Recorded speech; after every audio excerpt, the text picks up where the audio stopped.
Shalom jemaat Tuhan yang kasih dalam Kristus Yesus Tuhan, senang sekali pada hari ini kita dapat bertemu kembali dalam satu tayangan, yaitu ibadah online sebagai satu tayangan yang dibagikan kepada Bapak Ibu sekalian. Biarlah kiranya melalui tayangan yang dibagikan yaitu sebagai ibadah online ini boleh memberkati Bapak Ibu saudara sekalian. Mari sebelum ibadah dimulai, persiapkan hati kita, pikiran kita arahkan kepada Tuhan agar kita boleh mendapatkan yang terbaik kepada Tuhan, namun kita memberikan yang terbaik juga bagi Tuhan dalam hidup kita. Mari siapkan hati dan pikiran Bapak Ibu. Sebelumnya kita akan berdoa untuk memulaikan ibadah kita secara online maupun secara offline pada hari ini. Mari tundukkan kepala dan kita akan berdoa. Bapa kami di surga, kami bersyukur dan terima kasih pada hari ini buat kasih dan kebaikan Tuhan yang memberikan kesempatan bagi kami untuk kami boleh dapat kembali melaksanakan ibadah kami baik secara offline maupun secara online. Oleh karena itu berkatilah ibadah kami dari awal, pertengahan hingga akhirnya. Biarlah nama Tuhan saja yang dipermuliakan dan Roh Kudus berkarya, Roh Kudus campur tangan. Bahkan jemaat Tuhan, bahkan siapapun yang menyaksikan secara online pada hari ini, Tuhan memberkati juga hadirat Tuhan dinyatakan, kuasa Tuhan dicurahkan, dan sehingga jemaat Tuhan juga bahkan siapapun menyaksikan boleh mendapatkan berkat-berkat yang daripada Tuhan, baik damai sejahtera, sukacita, kekuatan, penghiburan yang daripada Tuhan. Segala intimidasi iblis yang mengganggu konsentrasi di saat kami beribadah baik secara offline maupun online, Tuhan kami berdoa tolong patahkan dalam nama Yesus. Tapi bila darah anak domba itu bungkus, malaikat Tuhan makin bentengi. Terima kasih Tuhan, kami serahkan semua ini hanya dalam nama Yesus. Kami akan melaksanakan ibadah kami pada hari ini. Haleluya, amin. Haleluya. Saudara siap memuji Tuhan pagi hari ini? Yang siap katakan amin. Haleluya Yesus.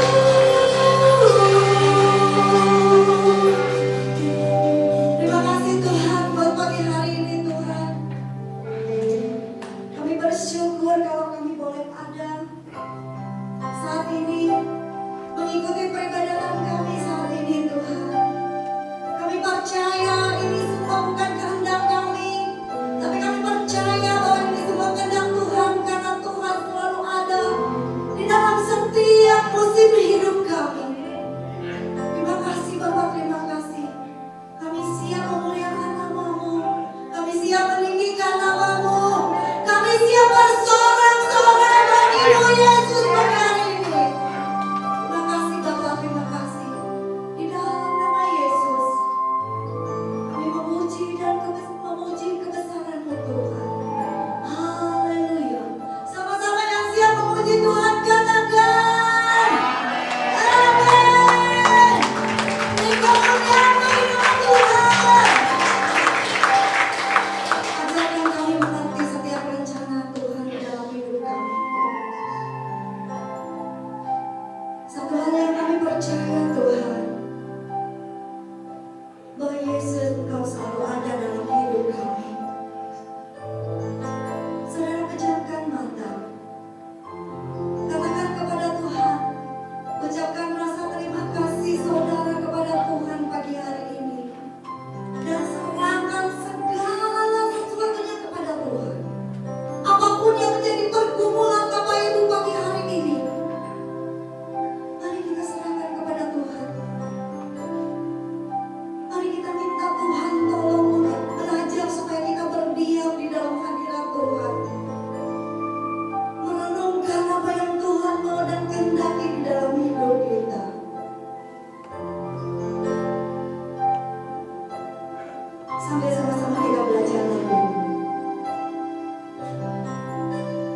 Sebab kami menyembah Allah yang hidup.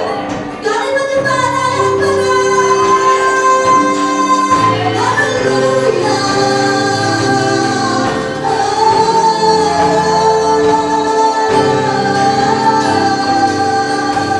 Terima kasih Yesus.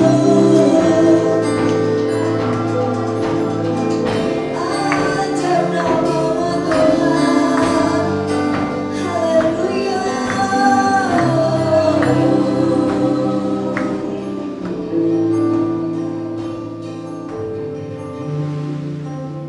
Ajarkan kami percaya kepadamu Yesus.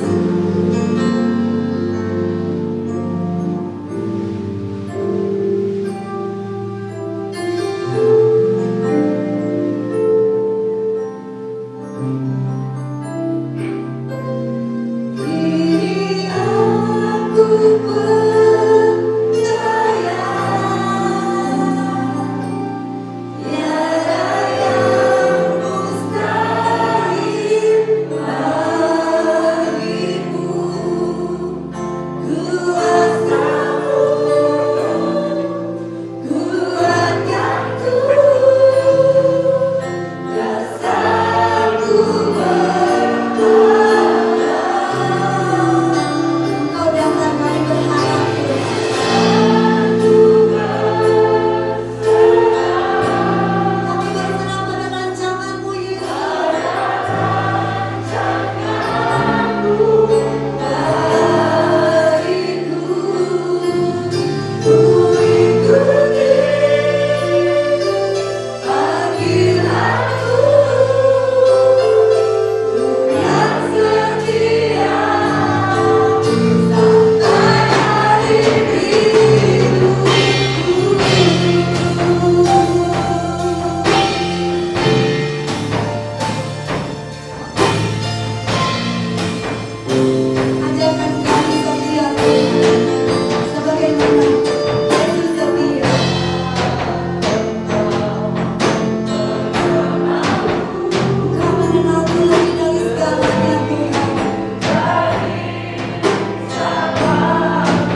Dia yang menciptakan kita semua seturut dan serupa gambarnya.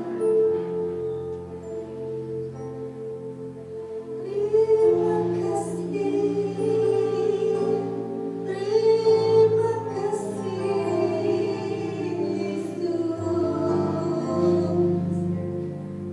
Terima kasih Tuhan. Tidak ada kata yang kami ucapkan Tuhan selain ucapan terima kasih kami kepadamu Yesus. Di dalam setiap aspek hidup kami, Engkau ada bagi kami. Engkau setia. Ajarkan kami Yesus untuk memahami kebenaran firman Tuhan dengan benar, bukan berdasarkan kepandaian kami, bukan untuk mengisi otak kami Tuhan, tapi ajarkan firman Tuhan itu untuk kami tinggal di dalam hadirat-Mu. Biarlah firman itu tinggal tetap di dalam hati kami, dan kami melakukannya di dalam kehidupan kami Tuhan, sehingga kami menjadi berbuah-buah bagi-Mu Yesus, menjadi anak-anak yang menyenangkan hati Tuhan, menjadi orang yang betul-betul dan sungguh-sungguh dipulihkan dan diubahkan di dalam Yesus. Terima kasih Tuhan. Berkati Bapak Gembala yang akan menyampaikan kebenaran firman Tuhan. Tuhan pakai, Tuhan urapi, sehingga apa yang disampaikannya Tuhan, kami meresponnya dengan benar. Buka hati kami juga Tuhan, untuk kami memahami firman itu dan melakukan segala intimidasi, pikiran-pikiran yang bukan berasal daripadamu Yesus, yang dari si jahat, si iblis seringkali mengganggu kami di dalam kami mendengarkan firman Tuhan. Handphone yang sering menjadi perhatian kami ketika kami mendengarkan firman Tuhan. Pagi hari ini sebelum kami mendengarkan firman Tuhan, kami hancurkan, patahkan setiap intimidasi itu di dalam nama Yesus Tuhan. Dalam nama Yesus. Kau tidak berhak ada di sini. Kau ada. Terima kasih Tuhan. Terima kasih Tuhan. Kami mengundang Bapa, Putra dan Roh Kudus hadir di tengah-tengah kami. Dan kami mengusir setiap apapun rencana jahat iblis dari ruangan hati kami, pikiran kami, tempat ini, di dalam nama Yesus Tuhan. Terima kasih Tuhan, terima kasih. Kami siap mendengarkan kebenaran-Mu dalam nama Yesus. Haleluya. Sama-sama setiap kita yang siap katakan.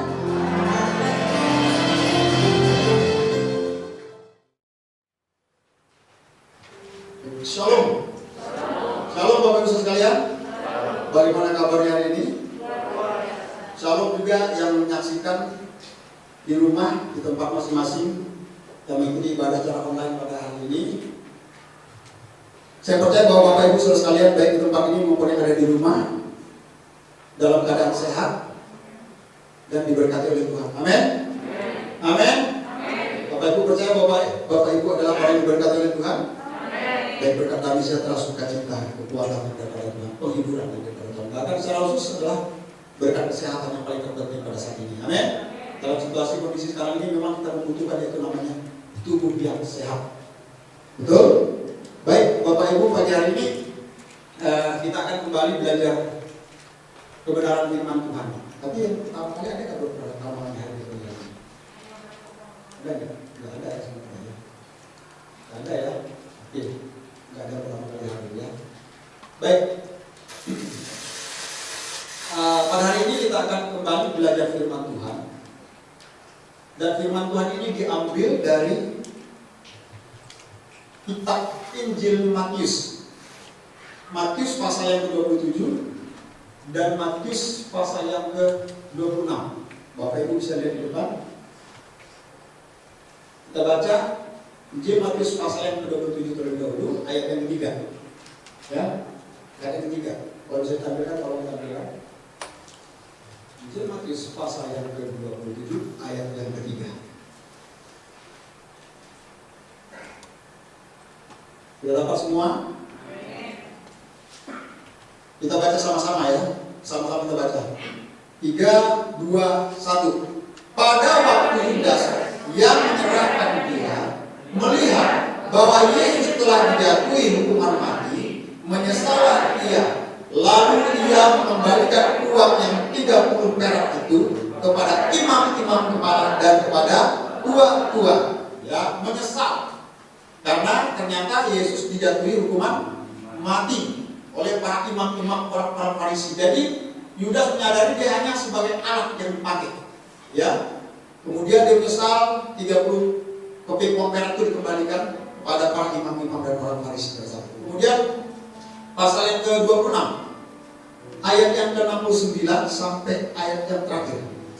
Ya, kita akan baca secara bersama-sama, tapi saya undang Bapak Ibu untuk bangkit berdiri. Saya baca ayat yang ganjil, Bapak Ibu genap yang terakhir bersama-sama. Petrus menyangkal Yesus.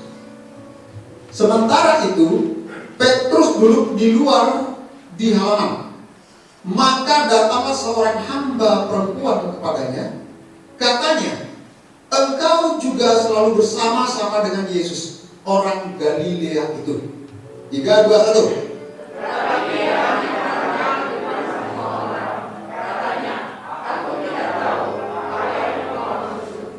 Ketika ia pergi ke pintu gerbang, seorang hamba lain melihat dia dan berkata kepada orang-orang yang ada di situ, orang ini bersama-sama dengan Yesus, orang Nazaret itu.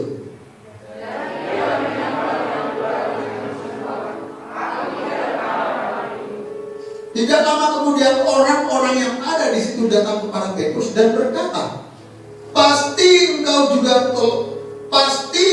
juga salah seorang dari mereka. Itu nyata dari bahasamu. Ya, 3, 2, 1.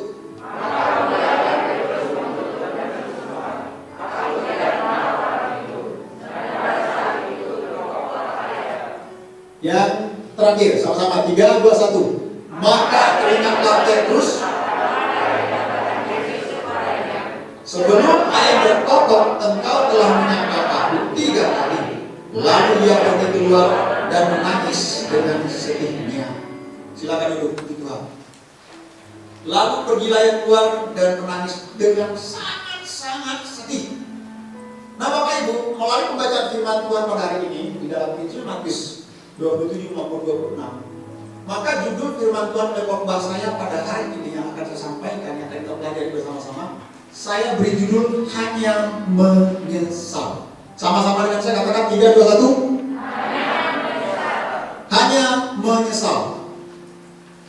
Nah, Tuhan itu sangat menghargai.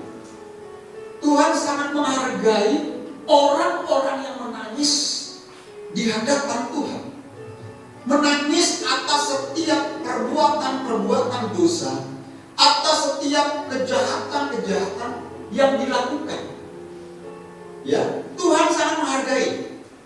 Bahkan Tuhan sangat menghargai saudara yang mengakui setiap dosa, kejahatan, perbuatan-perbuatan yang tidak berkenan yang saudara dan saya lakukan ketika kita menangis di hadapan Tuhan. Tuhan sangat menghargai itu.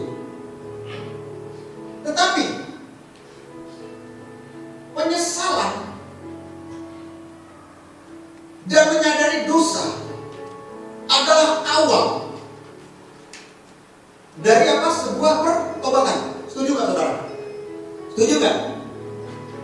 Penyesalan dan menyadari akan dosa dan kejahatan yang kita perbuat, yang kita lakukan di hadapan Tuhan itu adalah awal dari sebuah pertobatan. Setuju nggak? Yang setuju katakan amin. Tetapi saudara, jangan salah, jangan keliru. Mengapa? Karena penyesalan dan pertobatan itu sangat berbeda. Betul nggak? Penyesalan dan pertobatan itu sangat berbeda. Dan dikatakan bahwa penyesalan bukanlah pertobatan. Sekali lagi, penyesalan bukanlah pertobatan. Bilang ke kanan saudara, penyesalan itu bukan pertobatan.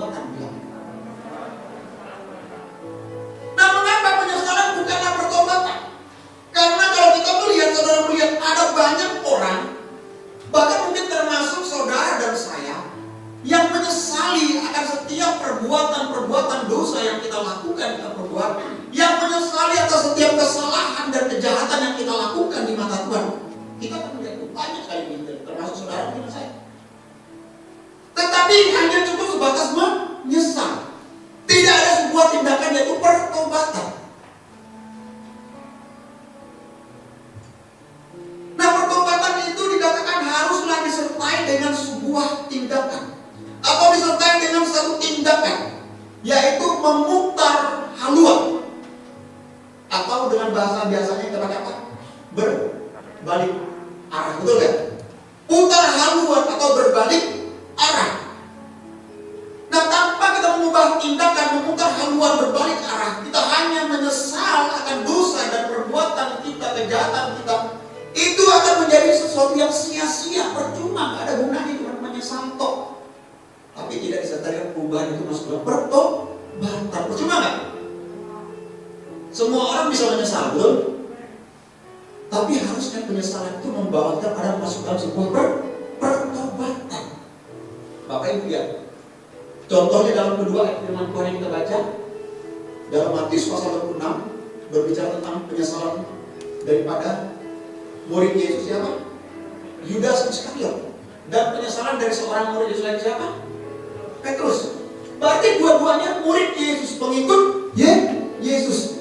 Kedua-duanya melakukan yang namanya kejahatan. Kedua-duanya melakukan yang namanya dosa, yaitu mereka mengkhianati guru mereka, betul gak? Mereka menjual guru mereka, bahkan mereka menyangkal guru mereka. Betul? Yudas waktu dia tahu bahwa Yesus dijatuhi hukuman mati, akhirnya apa? Dia menyesal kan? Menyesal, menangis dan memukul darah mungkin. Apa yang telah berbuat? Menyesal. Tapi ada tak dari penyesalan daripada seorang Yudas Iskariot membawa dia masuk dalam sebuah pertobatan? Ada? Melainkan apa yang dilakukan oleh Yudas? Dia gantung di diri, mengakhiri hidupnya. Berarti penyesalan tidak membawa dia pada sebuah pertobatan. Makanya penyesalan pertobatan itu berbeda. Bertobat adalah berbalik arah atau putar haluan. Nah, kemudian Petrus, dia menyangkal Yesus sebanyak 3 kali. Bahkan dikatakan dia bersumpah. Dia bersumpah, aku tidak mengenal Yesus. Aku tidak mengenal dia. Betul gak?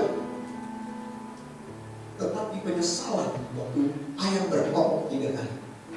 Penyesalan yang dari Petrus membawa dia pada satu pertobatan apa? Membawa dia masuk ke dalam sebuah pertobatan. Sehingga dikatakan Petrus adalah salah satu murid Yesus yang radikal. Murid Yesus yang dipakai secara dahsyat dan luar biasa oleh Tuhan. Bayangkan dari seorang nelayan, dia bisa menyembuhkan orang yang sakit. Bayangkan saudara, orang buta, orang lumpuh, sembuhkan. Berbeda nggak? Berbeda nggak Yudas dengan Petrus? Berbeda. Yudas penyesalannya tidak membawa sebuah pertobatan, tapi Petrus penyesalannya membawa dia kepada apa? Pertobatan.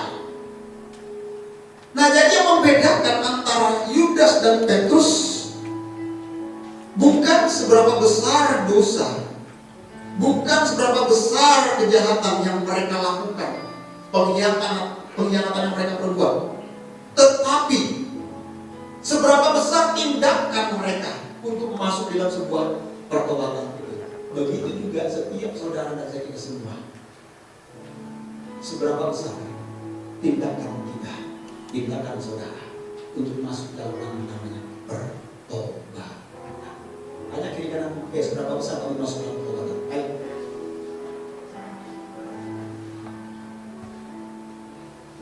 Udah tanya, jelas dong, keras tanya. Seberapa besar pertobatanmu? Seberapa besar?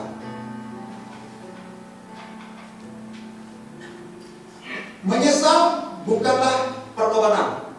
Ingat itu. Bilang diri kalian sekali lagi. Penyesalan bukanlah pertobatan. Bilang. Terus dengan keras bilang, ingat ya, penyesalan bukan pertobatan. Ingat. Ingat, penyesalan bukan pertobatan. Ingat nih. Menyesal itu harus berbalik arah, putar arah ya. Dan penyesalan bukan pertobatan. Setuju kan? Setuju Pak saudara? Penyesalan bukan pertobatan yang ketiga. Nah saudara, jadi jangan kita pernah merasa sudah bertobat kalau kita hanya menangisi atau menyesali dosa dan kejahatan kita saja. Melainkan kita harus benar-benar mengambil suatu tindakan, yaitu tindakan yang berlawanan dari dosa kita. yaitu berbalik arah. Dengan apa? Dengan cara dua hal. Dengan dua cara ini, waktu kita lakukan, maka akan ada suatu dampak yang luar biasa berdasarkan kebaikan. Yang pertama, dengan jelas Tuhan mengatakan apa? Yaitu meninggalkan segala dosa dan kejahatan. Sama-sama dengan saya katakan 3, 2, 1. Meninggalkan segala jenis dosa dan kejahatan. Nah, ngomong-ngomong tentang dosa atau berbicara tentang dosa, tentunya kita tahu apa itu yang namanya dosa. Pasti Bapak Ibu tahu, betul nggak? Apa yang namanya dosa? Dosa adalah sebuah tindakan atau sebuah perbuatan yang kita lakukan atau kita perbuat secara sengaja. Dan perbuatan dosa itu kita lakukan secara terus-menerus di dalam kehidupan kita, ya kan? Nah, Bapak Ibu sekalian, kita berbuat yang mana kita tahu bahwa dosa itu adalah suatu kejahatan di mata Tuhan. Itu namanya dosa. Nah, perbuatan dosa adalah perbuatan dengan baik. Perbuatan dosa adalah perbuatan yang diinginkan oleh Tuhan. Sabar dulu, jangan lagi Tuhan mau melakukan dosa. Sabar dulu. Perbuatan dosa adalah perbuatan yang diinginkan oleh Tuhan dari setiap kita. Untuk apa? Hah? Untuk apa pasti? Untuk belajar. Masa kita harus belajar berbuat dosa? Bukan. Untuk apa? Untuk kita jauhi. Ngerti? Jadi sekali lagi apa? Perbuatan dosa adalah perbuatan yang diinginkan oleh Allah atau diinginkan oleh Tuhan. Untuk apa? Untuk kita jauhi dan kita tinggalkan segala jenis perbuatan dosa itu dari dalam hidup kita. Mengapa kita harus jauhi dan tinggalkan? Karena dikatakan firman Tuhan bahwa Allah tidak dapat bersatu dengan yang namanya dosa. Kenapa? Allah kita adalah Allah yang kudus. Tuhan kita adalah Tuhan yang kudus. Betul gak? Terang itu tidak mungkin bisa bersatu dengan gelap. Kalau ada terang, gelap lari ya? Lari. Kecuali di luar saudara mendung antara hujan dan panas, ya kan? Antara terang dan gelap, ya kan? Itu suatu hukum saya yang antara panas dan dingin. Nah, jadi yang jelas bahwa terang tidak dapat bersatu dengan yang namanya gelap. Nah, sama seperti terang tidak dapat bersatu dengan gelap, maka kita dapat melihat dosa apa saja sih yang harus kita hindari, kita jauh dan kita tinggalkan. Kayak firman Tuhan seringkali berulang-ulang berbicara tentang dosa. Kenapa sih? Karena memang firman Tuhan senantiasa mengingatkan kita setiap hari untuk kita menjauhi, menghindari yang namanya perbuatan dosa dan kejahatan di mata Tuhan. Kenapa? Kedagingan kita seringkali untuk melakukan yang namanya yaitu keinginan berdosa. Makanya diingatkan terus, ya kan? Meninggalkan segala dosa dan kejahatan. Apa itu dosa itu? Coba. Hawa nafsu. Coba Bapak Ibu baca dalam 1 Korintus 6 ayat 15. Baca 1 Korintus pasal 6 ayat 15.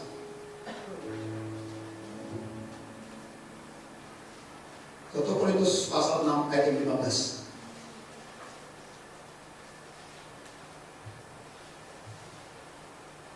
Dan berapa? Kalau baca ayat salah seorang sambil berdiri. Ayo. Respon langsung. Jangan nunggu disuruh dulu. Langsung semangat, seorang bacakan.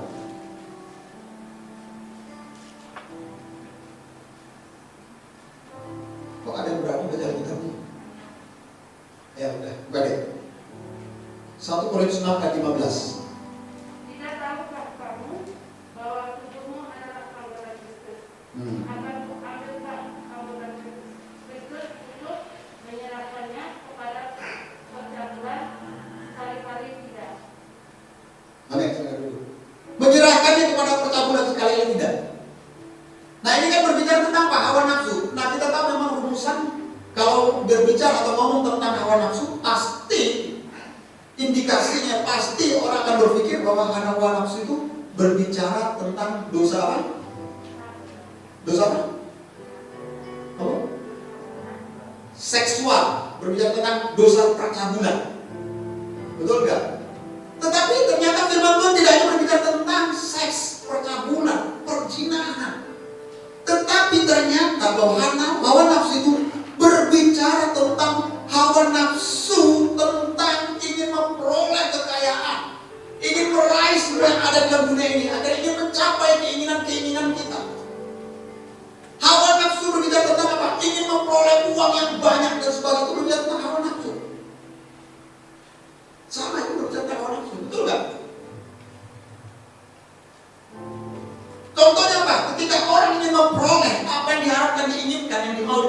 akan melawan berbagai macam hal karena hawa nafsunya mendorong dia, betul nggak? Hasrat untuk memiliki mendorong dia, sehingga menghalalkan dengan berbagai macam cara.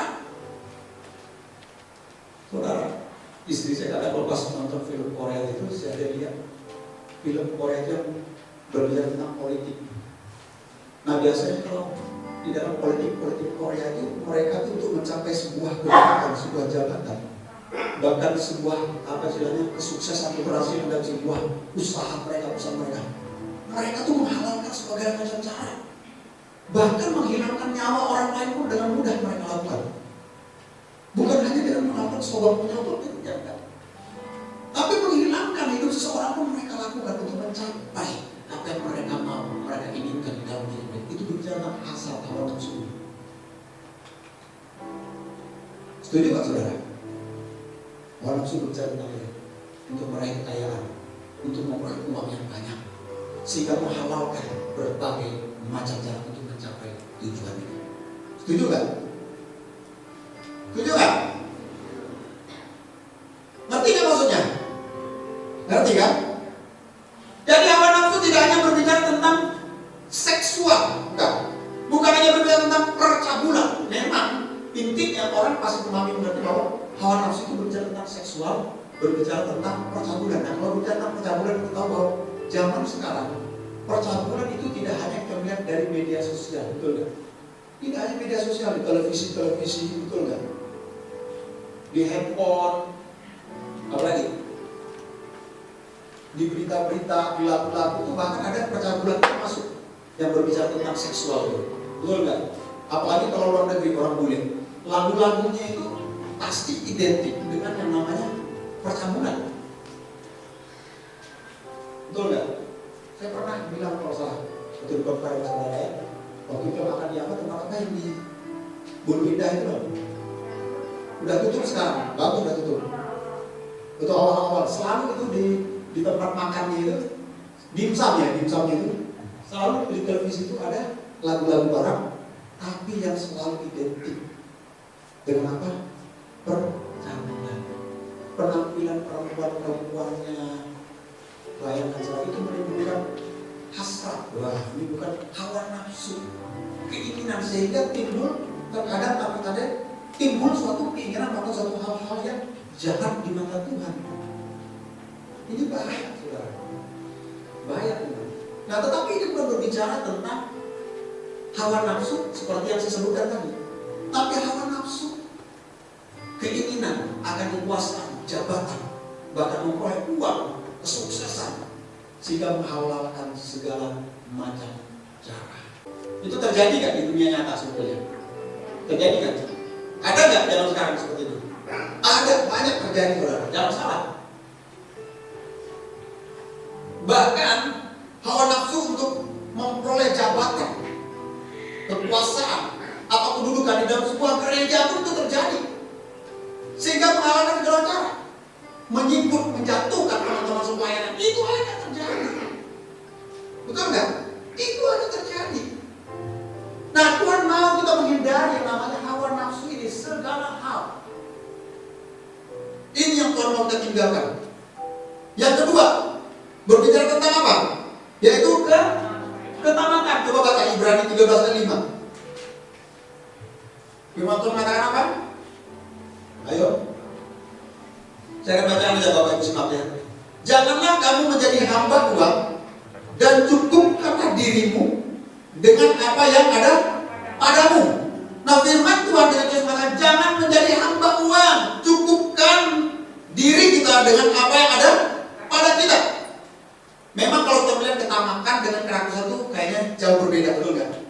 Tetapi sebenarnya agak mirip-mirip dikit, betul nggak?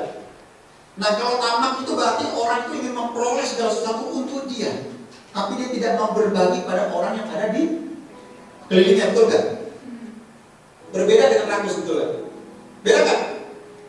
Bisa kan? Coba, kerakusan itu apa? Tidak pernah merasa cukup. Selalu apa? Selalu kurang. Tidak pernah merasa cukup untuk dirinya. Selalu merasa kurang. Nah, tamak berbeda lagi, bukan hanya tidak merasa cukup, Tidak hanya masalah, tapi dia tidak mau berbagi bagi orang lain. Nah saudara, terkadang kita melihat ada saudara-saudara kita yang kekurangan, saudara-saudara kita yang membutuhkan, sementara Tuhan memberikan kelimpahan bagi kita. Terkadang kita sebagai orang Kristen itu seringkali menutup mata kita, menutup hati kita untuk tidak berbagi bagi saudara-saudara kita yang membutuhkan. Nah saya berharap di tempat ini jemaat Manasih tidak menutup mata, menutup hati, tapi terbuka. Untuk apa? Kita saling bertolong-tolongan menanggung beban kita. Betul tak? Gimana kita bertolong-tolongan kamu tidak menanggung bebanmu. Berarti kita yang cukup bisa, kalau kita bisa berbagi, berbagilah pada saudara-saudara kita. Setuju gak? Berbagilah pada saudara-saudara yang betul-betul membutuhkan. Memang kita tahu banyak sekali orang tuh terkadang bukan orang luar sih, orang Kristen itu lah memanfaatkan. Betul gak? Ada juga yang suka memanfaatkan kekurangannya atau memanfaatkan kemiskinannya untuk memperoleh keuntungan. Makanya kita yang berkelebihan, berkecukupan, Tuhan bilang kita harus berhikmat. Kita harus berhikmat, kita menolong yang mana yang tepat, mana yang tidak tepat, sehingga tidak salah waktu kita menempatkan pemberian itu, kita berbagi bersama kita. Amin. Ketiga, dosa apa yang kita harus jauhi? Secara hawa nafsu, ketamakan, kesombongan. Yesaya 2 ayat 11. Firman Tuhan mengatakan apa? Manusia yang sombong akan direndahkan, dan orang yang angkuh akan apa? Akan ditundukkan. Mengapa? Karena hanya Tuhan sajalah yang maha tinggi, dan hanya Tuhan sajalah yang harus ditinggikan. Kesombongan itu menyebabkan seseorang tidak peduli. Tentunya dengan siapa? Tidak peduli dengan orang lain juga. Karena kesombongan sekali lagi dia hanya mementingkan untuk dirinya sendiri. Dia merasa dia lebih tinggi, betul gak? Dia merasa dia lebih hebat. Dia merasa dia lebih pintar. Dia merasa dia lebih dari segala-galanya. Itulah kesombongan.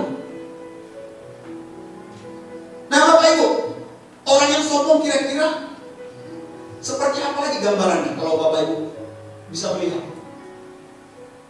Tidak hanya dia terkadang merasa lebih tinggi, merasa pintar, paling kaya, paling hebat, paling punya. Biasa kesombongan itu berbicara apa lagi? Status. Ada yang seperti ini.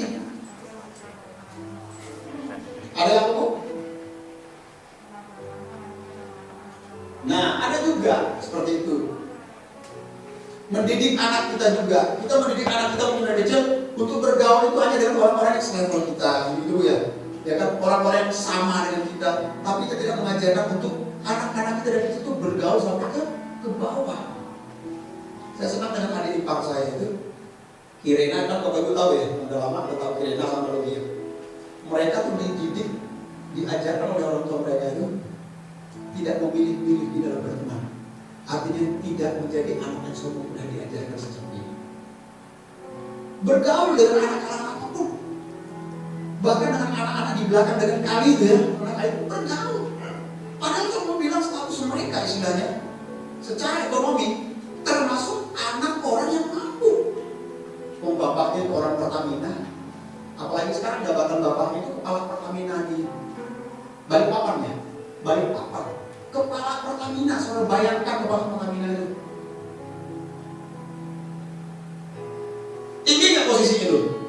Lumayan tinggi, memang lebih tinggi sih ya itu Ahok ya, jelas lebih tinggi saudara ya. Dia apa umurnya umur seharus utama, tapi hebat saudara deh. Oh jangan jadi, jangan jadi menteri belum. Ada tahu nggak? Pak Gubernur udah hubungin Pak Ahok? Tahu udah hubungin minta doain dia bilang, jangan dia lebih jadi jago dibandingkan saya. Diajarkan saudara, dari kecil kan diajarkan. Pakaiannya itu, sepatunya pun nggak pernah mau pakai yang bermerek mahal, bukan nggak pernah. Memang nggak diajarkan oleh ibunya. Satu kali waktu saya dengan istri saya ke Bogor, kemudian pas ulang tahun dia ya, ayo kita ke mall kan, apa namanya mall itu? Botanic Square, Bogor itu terkenal kan, di pusat kota. Ayo kira, ketika kami mau kasih hadiah ulang tahun kira, ayo kira mau pilih sepatu apa pun pilih. Kita cari nih, dan kita pilih harganya berapa? 500-an ya, jadi pas gitu lah ya, lebih dikit dari harga yang masalahnya. Jadi nggak boleh lebih lagi ya. Udah, Dia dapat berapa nih?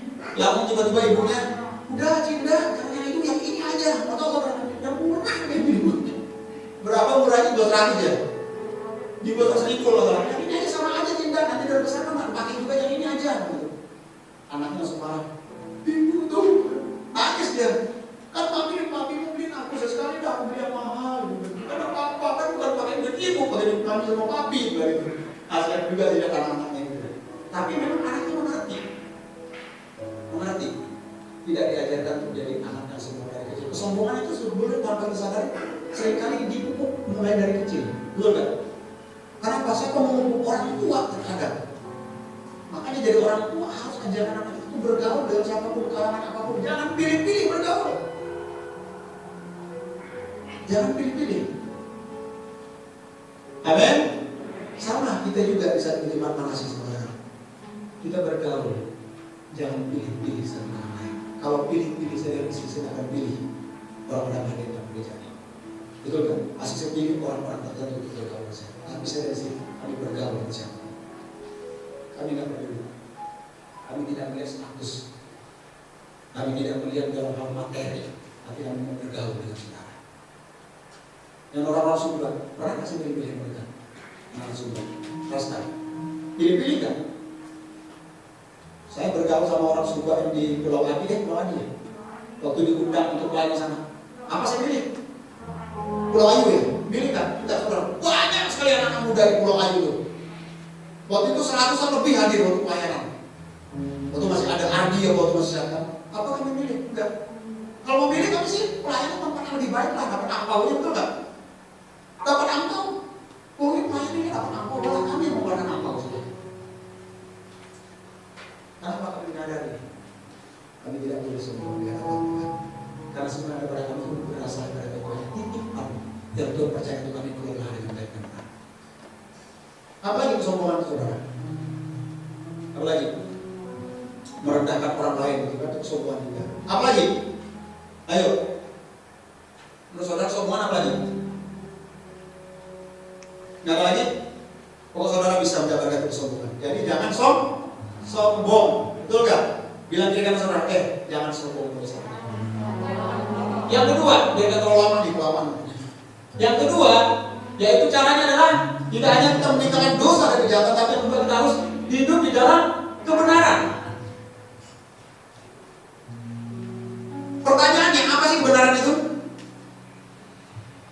Ayo, apakah kebenaran itu? Ada bisa jawab? Pertanyaan ini mungkin menjadi pertanyaan terbesar bagi banyak orang. Betul nggak? Apa sih kebenaran itu? Saudara bisa lihat kan? Yaitu suatu kondisi batiniah apa? Yang terbuka, batiniah yang bebas dari keterlibatan perasaan, batiniah yang tidak dipenuhi dengan kepura-puraan dan dusta. Itu adalah kebenaran. Batin terbuka, tidak ada dusta, tidak ada kebohongan, dan tidak ada terlibat yang namanya perasaan. Itulah terkadang gini kita. Kalau dikatakan benar terkadang gini, banyak sekali kita melihat ada orang yang benar akhirnya jadi salah, betul kan? Ada orang yang salah jadi dibenarkan, betul kan? Kadang dalam pengadilan itu terjadi, betul kan? Seperti dalam film-film itu terjadi. Orang yang benar karena dia tidak mampu akhirnya menjadi salah. Orang yang salah karena dia mampu dia menjadi benar. Contohnya melibatkan perasaan. Misalnya kan Pak Haryono yang kita doni teman baik, sahabat saya, ya kan, terkenal sama saudara sekali.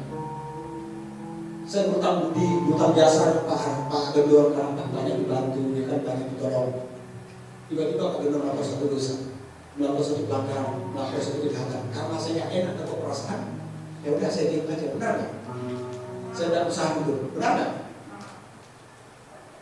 Terkadang tanpa sadar-sadar ini saya membenarkan perbuatan Pak Haryono atau Pak Gendor.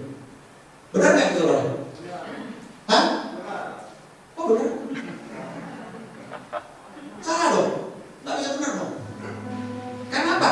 Terlibat perasaan itu nggak boleh. Memang waktu kita mengungkapkan kebenaran, menyatakan kebenaran itu memang nggak mudah. Risikonya apa? Dibenci oleh Pak Gendor.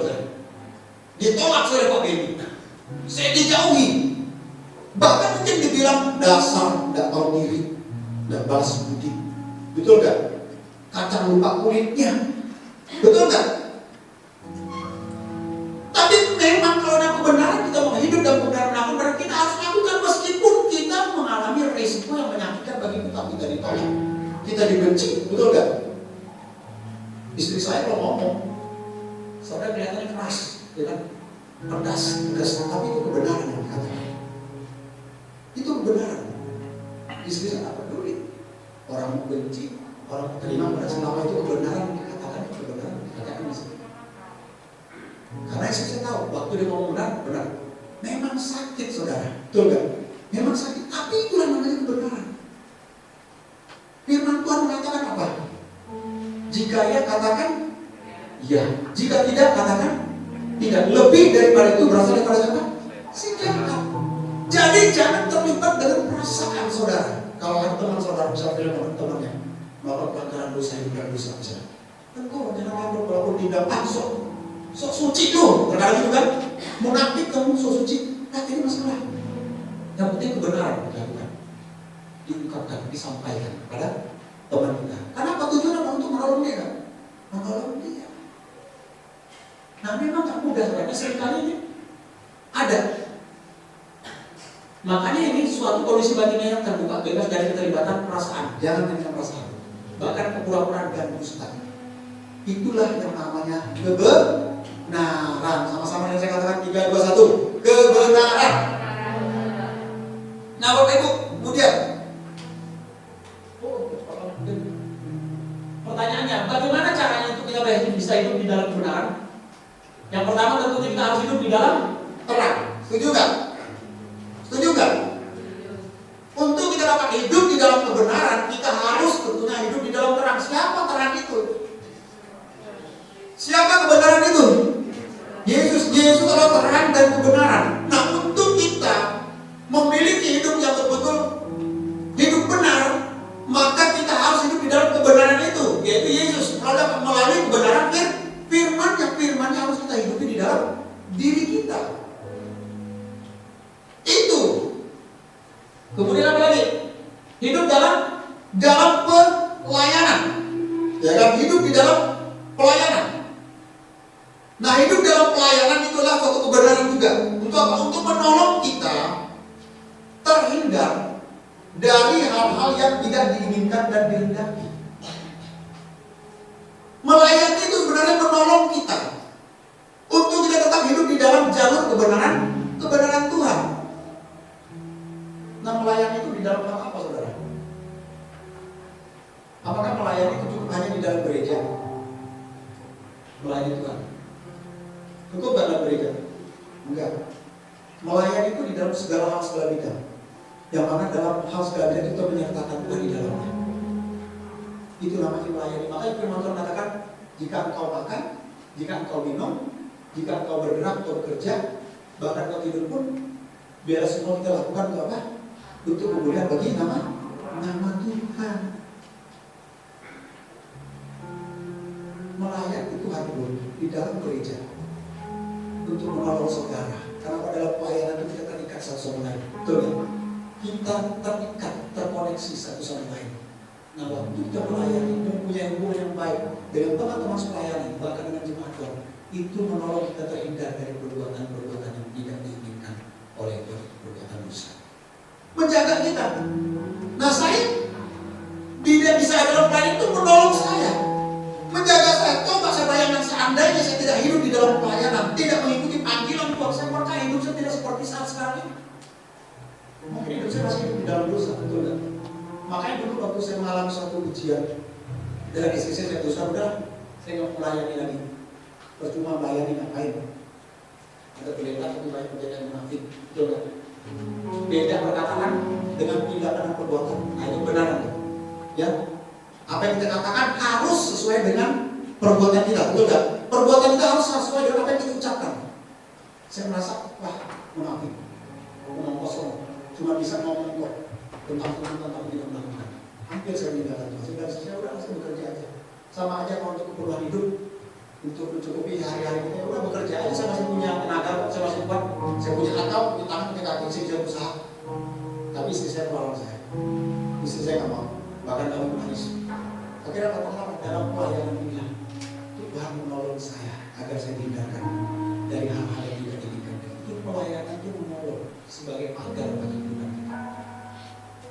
Makanya saudara harus juga diri saudara pelayanan. Itu penting. Karena waktu itu melayani kita harus berpikir, oh aku sudah dalam kebenaran, betul kan? Aku harus menjaga kekudusan itu. Karena kamu melayani Tuhan. Itu menolong nggak? Menolong kita. Coba tolong nggak? Kita nggak berpikir. Nah, Bapak Ibu, kemudian selanjutnya dampaknya apa? Setelah dua hal tadi, yaitu berbalik arah dengan cara meninggalkan segala jenis dosa dan kejahatan. Dan yang kedua apa tadi? Hidup dalam kebenaran. Maka dampak waktu kita meninggalkan segala jenis dosa dan kejahatan dan kita ketika kita hidup di dalam kebenaran, dampaknya ada nggak? Ada nggak dampaknya? Ada nggak? Ada dampaknya. Pada saat kita hidup dalam kebenaran Tuhan, maka ada satu dampak yang terjadi atas hidup kita, yaitu apa? Ayo baca, kalau baca, ayo biar cepat kita baca. Baca, Ulangan 24 yang pertama. Ulangan 28 pertama. Ya, ambil diri Bu. Jika engkau baik-baik mendengarkan suara Tuhan Baik-baik mendengarkan suara Tuhan Allahmu dan melakukan dengan setia segala perintahnya yang kusampaikan kepadamu pada hari ini, maka Tuhan Allahmu akan mengangkat engkau di atas segala bangsa di bumi. Iya, sekian. Akan mengangkat, betul nggak? Saudara ubah akan mengangkat, berarti akan mempromosikan. Bilang, akan mempromosikan. Bilang, 3, 2, 1. Akan mempromosikan. Allah akan mempromosikan aku. Bilang. Allah akan mempromosikan. Dampaknya, Allah akan mengangkat, Allah akan mempromosikan kita. Baik mungkin itu di dalam pekerjaan, betul nggak? Ketika kita bekerja dengan benar, jujur, rajin, semangat, betul nggak? Disiplin. Masa Tuhan kan mempromosikan kita? Ingat waktu saya buka di YouTube-nya rumah Daniel, ya kan, Daniel itu loh, rumah tetangga, artis Daniel itu loh. Tentang apa? Tetangganya Daniel.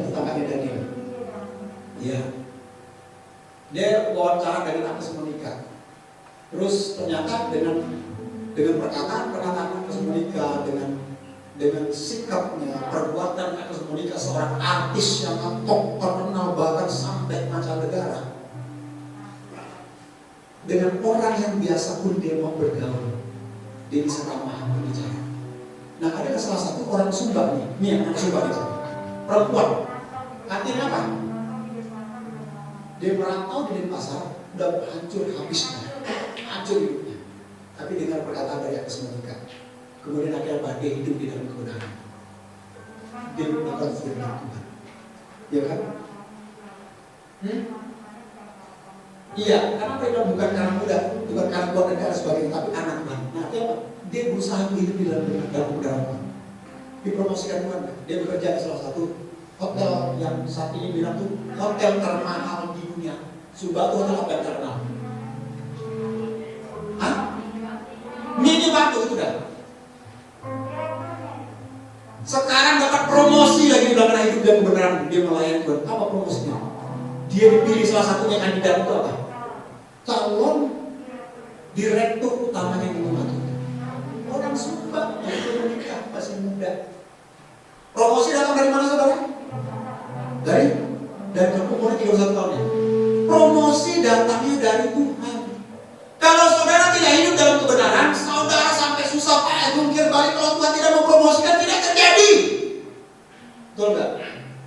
Memang ada yang terjadi, orang di luar Tuhan mereka bekerja keras dengan akal mempromosikannya, mereka lakukan sendiri. Tapi orang di dalam Tuhan yang hidup dan percaya mengenal Tuhan, jika hidup dalam kebenaran, hidup dengan sungguh-sungguh, meninggalkan dosa dan kejahatan kita, maka apa? Promosi akan datang di dalam hidup kita. Amin. Dalam pekerjaan saudara, promosi akan datang dalam hidup saudara. Yang penting hidup di dalam kebenaran, meninggalkan segala dosa dan kejahatan. Bilang, meninggalkan dosa, hidup dalam kebenaran, promosi dari hidup. Promosi. Yang kedua, tidak hanya dipromosikan, yaitu berkat Tuhan didatangkan atas apa? Atas kita. Firman Tuhan juga mengatakan orang benar itu diberkati Tuhan itu pada waktu apa? Pada waktu tidur, artinya bukan waktu kita tidur begitu bangun kan kayak jinar kayak apa? Aladin gitu. Sebenarnya kita lihat udah ada berlian emas samping dan uang secukup, bukan. Artinya berkat Tuhan nanti kita sehingga apa yang kita lakukan pun kita kerjakan itu dibuat orang kan maju dan berhasil.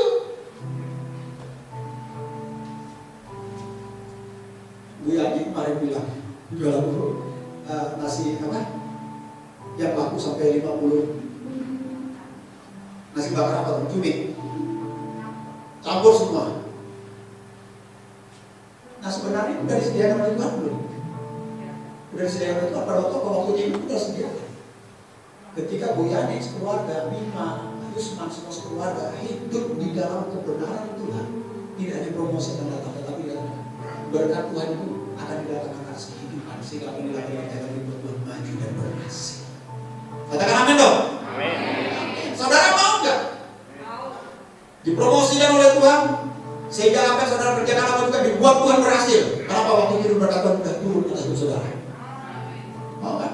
Yang terakhir apa? Segala yang kita kerjakan dibuat Tuhan berhasil. Tidak ada sesuatu pun yang gagal. Dibuat berhasil. Meskipun dalam kesukaran, meskipun dalam penderitaan. Contohnya seperti siapa? Contohnya seperti Yusuf. Meskipun dalam tekanan. Betul nggak?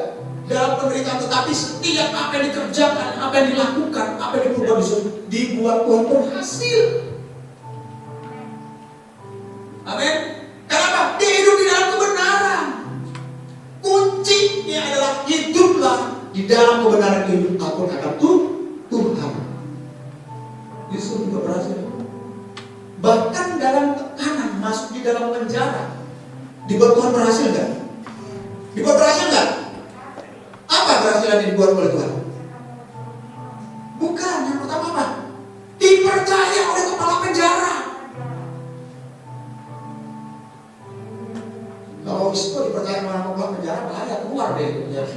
Kabur. Bayangkan, diberi apa? Kepercayaan. Dalam keadaan tekanan pun, dalam kesulitan pun, dibuat Tuhan berhasil. Padahal Yusuf kita tahu dia tidak melakukan kesalahan, melanggar, tidak berdosa, betul nggak? Dia menghindari menjauhi dosa dari tante Poti yang menggoda dia.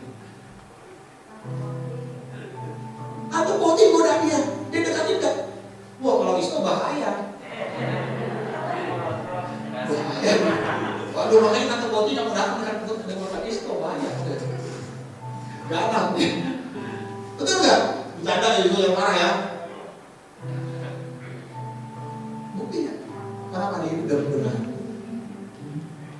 Dalam keadaan susah pun dibuat Tuhan berhasil apa yang dilakukan kerjaan oleh Yusuf. Bahkan sampai akhir hidupnya dikatakan dia adalah orang yang apa? Nomor 2 berkuasa di tanah Mesir, dan dia termasuk orang yang kaya. Ingat, Yusuf hidup di dalam kebenaran, dan dia hidup di zaman pada segala zaman poligami, tetapi dia tetap menerapkan kebenaran Tuhan. Hidup dengan monogami, satu pasangan, tidak dua, tidak tiga. Beda dengan Bison, kalau dia jadi raja minyak, bahaya saudara. Bukan satu, bukan dua, bukan tiga, banyak nanti ya Bisonnya. Kalau raja minyak, apakah jadi raja minyak? Bahaya.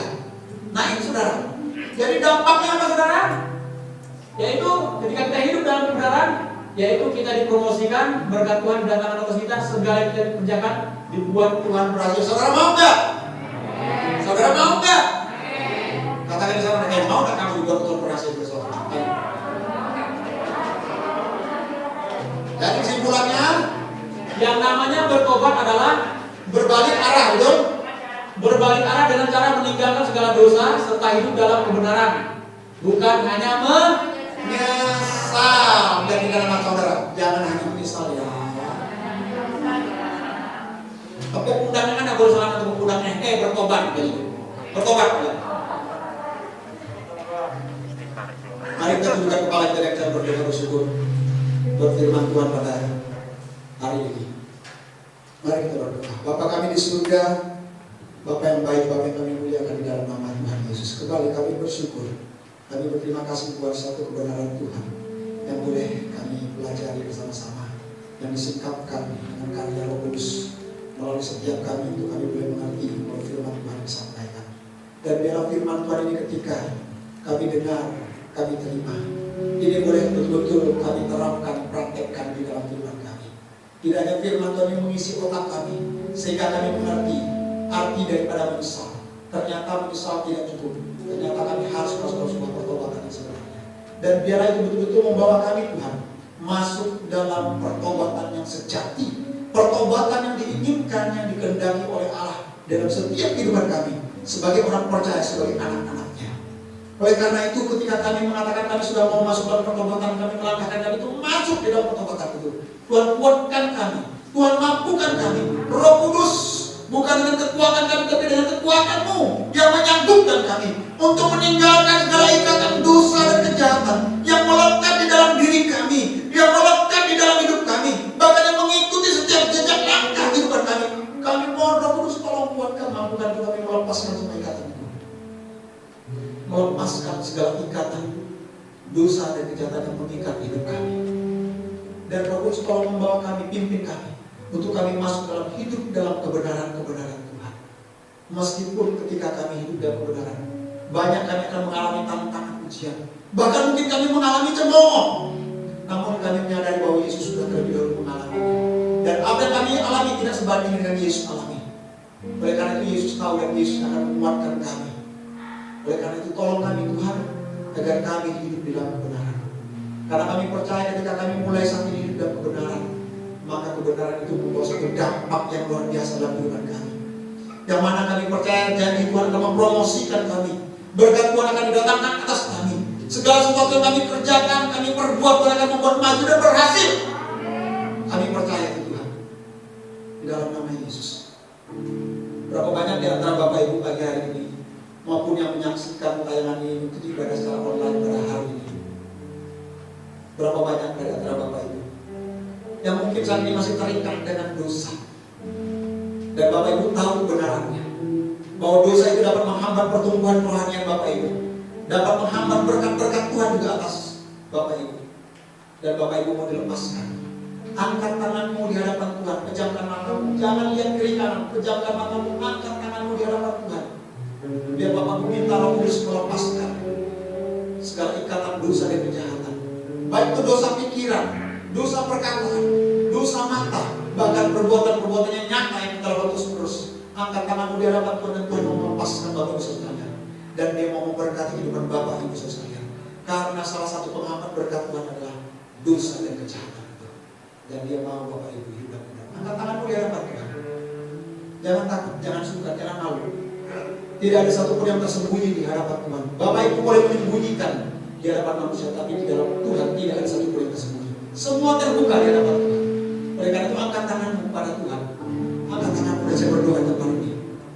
Bapa di surga, Bapa di dalam nama Yesus, Hamba berdoa buat setiap tangan-tangan yang terangkat di tempat ini, maupun yang sambil menyaksikan ibadah secara online di rumah masing-masing. Hamba berdoa Tuhan, mari Tuhan tolong apapun saat ini yang sedang mengikat kehidupan anak-anakmu ini Tuhan, dosa kejahatan dalam bentuk apapun. Saat ini anak-anakmu mengangkat tangan mereka, dan mereka menyatakan mereka mau berbalik arah untuk datang kepadamu dan hidup di dalam kebenaran Tuhan. Hamba berdoa Tuhan tolong mampukan, Tuhan tolong kuatkan, Tuhan tolong sanggupkan di dalam nama Yesus Kristus Tuhan. Dosa-dosa yang mengikat, dosa-dosa yang membelenggu, sehingga sulit untuk melangkah dalam perjalanan. Saat hari ini Roh Kudus, Hamba berdoa Roh Kudus akan menyanggup memampukan jemaatmu, anak-anakmu di tempat ini di dalam nama Yesus Kristus Tuhan. Dibebaskan, dilepaskan, dan menerima kemenangan yang daripada Tuhan pada saat hari ini. Hamba berdoa Tuhan, dalam nama Yesus, kuasa Tuhan besar, kuasa Tuhan dahsyat, kuasa Tuhan yang sangat melepaskan Bapak Ibu. Berdoa di dalam nama Tuhan Yesus, terimalah pelepasan yang daripada Tuhan, terimalah pemulihan yang daripada Tuhan, terimalah satu kehidupan yang baru daripada Tuhan, hati yang baru, pikiran yang baru daripada Tuhan. Terimalah, dan terimalah berkat-berkat yang daripada Tuhan turun atas kehidupan Bapak Ibu, di dalam pekerjaan, di dalam usaha, di dalam bisnis. Maka promosi akan datang dalam kehidupan Bapak Ibu. Yakini itu di dalam nama Yesus. Yakini bahwa promosi itu akan datang. Dan berkat Tuhan akan turun atas Bapak Ibu. Bahkan apa yang Bapak Ibu sekalian kerjakan dibuat oleh Tuhan menjadi maju, dibuat oleh Tuhan menjadi berhasil di dalam nama Yesus Kristus Tuhan. Terima kasih Tuhan Yesus. Terpujilah namamu. Hanya di dalam nama Yesus kami bersyukur dan berdoa. Berfirman Tuhan pada hari ini. Sama-sama yang diberkati katakan. Amin. Berikan tepuk tangan yang meriah bagi Tuhan.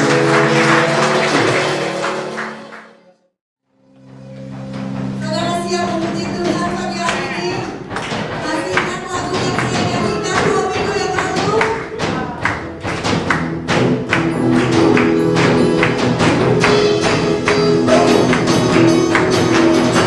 Sama-sama tepuk tangannya semuanya.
ibadah kita di dalam doa. Mari Bapak Ibu juga yang ada di rumah yang mengikuti ibadah secara online pada hari ini, saya undang juga untuk bagi berdiri dan kita akan mengakhiri ibadah kita. Kita akan akhiri juga di dalam doa. Mari kita berdoa. Bapa kami yang di surga, kami kembali bersyukur dan terima kasih pada hari ini, mana kami masih diberikan kesempatan untuk kami boleh melaksanakan ibadah kami, baik secara offline dan gedung gereja ini maupun secara online. Oleh karena itu kami percaya ibadah kami ini, hadirat Tuhan nyata menjamah kami melalui kami, dan kami boleh merasakan kehadiran Tuhan. Dan biarlah melalui ibadah kami ini pada hari ini betul-betul menjadi ibadah yang boleh menyenangkan hati Tuhan. Karena kami datang dengan satu tujuan Tuhan ini, hanya untuk menyenangkan hati Tuhan. Oleh karena itu Tuhan, kalau kita bersyukur bahwa pertolongan pimpinan Roh Kudus dari awal dengan ibadah ini boleh berjalan dengan tidak merosot apapun. Pujilah nama Tuhan di dalam nama Yesus. Mau berdoa, berkati yang ada di rumah, maupun berkati juga yang ada di tempat ini. Dalam setiap pekerjaan, rumah tangga, bahkan apapun yang dilakukan dikerjakan, Tuhan buat maju dan berhasil. Dalam rumah tangga, damai sejahtera sukacita Tuhan, bahkan berkat rumah tangga juga turun atas umatmu. Apa berdoa di dalam nama Tuhan Yesus. Sebagaimana janji berkat Tuhan, Abraham bisa hanya turun atas umatmu Tuhan. Dalam nama Yesus. Kami berdoa buat bangsa dan negara kami. Berkati bangsa dan negara kami Tuhan. Dalam perlindungan Tuhan nyata. Sekali lagi buruknya manusia yang melakukan satu hal yang tidak berkenan, Tuhan gagalkan, Tuhan patahkan, Tuhan singkapkan di dalam nama Yesus. Berkati pemimpin tertinggi kami dari presiden, wakil presiden dan jajarannya, bahkan kepala-kepala daerah yang ada seluruh provinsi. Tuhan memberkati mereka sehingga mereka memimpin bangsa ini. Mereka memimpin dengan takut akan Tuhan. Taruhkan roh yang takut akan Allah atas bangsa kami di dalam nama Yesus, sehingga damai sejahtera Allah sudah kita melingkupi bangsa kami. Dan berdoa, wabah yang sedang merebak Tuhan tolong. Dalam wabah ini boleh virusnya dimatikan Tuhan. Dengan berbagai macam cara, bahkan secara vaksin masal yang dilaksanakan, dilakukan bagi seluruh masyarakat Indonesia. Tuhan tolong biar kita dapat menolong terjadinya penyebaran COVID ini lebih jauh dari itu. Tapi berdoa di dalam nama Yesus, berkati pemerintah yang sudah melaksanakan semua itu Tuhan dengan berbagai macam cara. Berkati tim medis, aparat keamanan, Tuhan perlindungan Tuhan yang atas mereka juga di dalam nama Yesus. Dan berdoa buat Pulau Bali, kota di mana tempat kami berada, berkati Tuhan tempat kami berpijak, karena keamanan adalah keamanan kami juga. Kami berdoa berkati Pulau Bali di dalam nama Yesus. Puji nama Tuhan. Kemudian setelah itu kami akan pulang, berpisah sama-sama serta lindungi kami hingga kami tiba ke rumah tangga kami masing-masing selamat dengan tidak merasa takut. Tutup semua saudaramu Tuhan, malaikat magar tinggi yang awal yang kami menyertai dengan kami. Bahkan sepanjang 1 minggu ke depan, biarlah lagi berkat Tuhan menyertai kami. Perlindungan daripada Allah nyata atas kami. Malaikat Tuhan berkirim magar tinggi sehingga berbahaya maut kecelakaan apapun, kuasa kegelapan, bahkan wabah virus ini dijauhkan kelaparan dalam nama Yesus. Yang awalnya api menyertai setiap langkah kami panjang 1 minggu ke depan, dan pertemuan kami Tuhan di dalam hadirat-Mu tempat ini. Dalam nama Yesus kami bersyukur dan berdoa. Berkati semua yang melayani, Tuhan pakai semakin hari semakin hari untuk kemuliaan. Saudara, angkatlah kedua tanganmu dan arahkanlah hatimu pada Tuhan. Tuhanlah penjagamu, Tuhanlah naunganmu. Di sebelah tangan kananmu matahari tidak menyakiti engkau pada waktu siang atau bulan pada waktu malam. Tuhan akan menjaga engkau terhadap segala kecelakaan. Dia akan menjaga nyawamu. Tuhan akan menjaga keluar masukmu dari sekarang sampai selama-lamanya. Pulanglah dan bawalah berkat yang daripada Allah Bapa, kasih karunia kecintaan daripada Putra yang Tuhan Yesus Kristus, serta pertolongan, penghiburan, kekuatan daripada kuasa Roh Kudus yang akan menyertai saudara dan saya mulai hari ini, esok, sampai Maranatha, sampai Tuhan Yesus datang kali kedua, menjemput kita semua di awan-awan. Sama-sama yang berkati katakan amin. Tuhan Yesus memberkati. Shalom. Biasa yang Muhammad Pujian.